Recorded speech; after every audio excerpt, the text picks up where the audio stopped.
বন্ধু শোনো, আজ আমি বলছি ঈশ্বরচন্দ্র বিদ্যাসাগরের একটি ছোট্ট গল্প, বাঘ ও পোষা কুকুর। একটা মোটাসোটা পোষা কুকুরের সাথে একটা রোগা বাঘের হঠাৎ দেখা হয়ে গেল। আলাপের পর বাঘ কুকুরকে বলল, ভাই, বলো তো তুমি কেমন করে এমন সবল আর মোটাসোটা হয়েছ?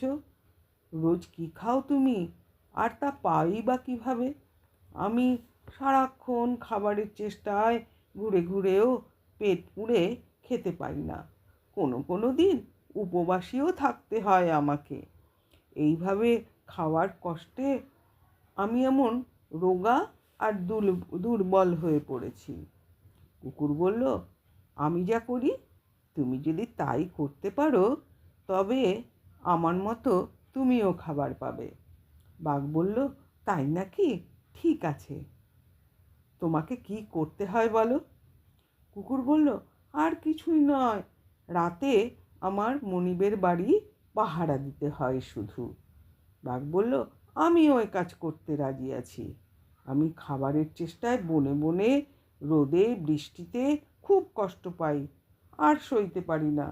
যদি রোদ আর বৃষ্টির সময় বাড়ির ভেতরে থাকতে পাই এবং খিদের সময় পেট পুড়ে খেতে পাই, তাহলে আমি বেঁচে যাই। বাঘের দুঃখের কথা শুনে কুকুর বলল, তবে আমার সঙ্গে এসো, আমি আমার মনিবকে বলে তোমায় একটা কাজের সুযোগ করে দেব। বাঘ কুকুরের সাথে চলল। খানিকটা গিয়ে বাঘ কুকুরের ঘাড়ে একটা দাগ দেখতে পেল এবং সেটা কিসের দাগ সে তা জানতে চাইল। সে কুকুরকে বলল, ভাই, তোমার ঘাড়েও কিসের দাগ? কুকুর বলল, ও কিছু নয়। বাঘ বলল, না ভাই, বলো, আমার জানতে খুব ইচ্ছে করছে, আমার মন খুব ছটফট করছে। কুকুর বলল, আমাকে গলায় শিকল দিয়ে দিনের বেলায় বেঁধে রাখে, এটা তারই দাগ। শুনে বাঘ চমকে উঠল। সে জানতে চাইল, শিকলে বেঁধে রাখলে তবে তো তুমি কোথাও তোমার মন মতো যেতে পারো না। কুকুর বলল, তা কেন?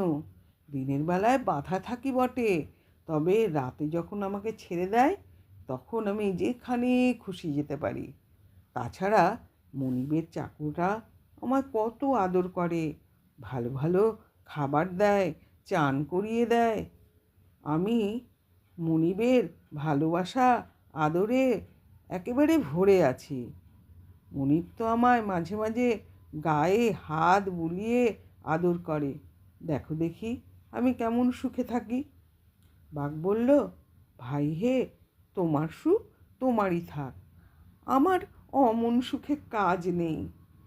একেবারে পরাধীন হয়ে থেকে রাজভোগে থাকার চেয়ে স্বাধীন থেকে খাওয়ার কষ্ট পাওয়াও 1000 গুণ ভালো।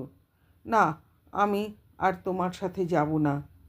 এই বলে বাঘ বনের পথে চলে গেল।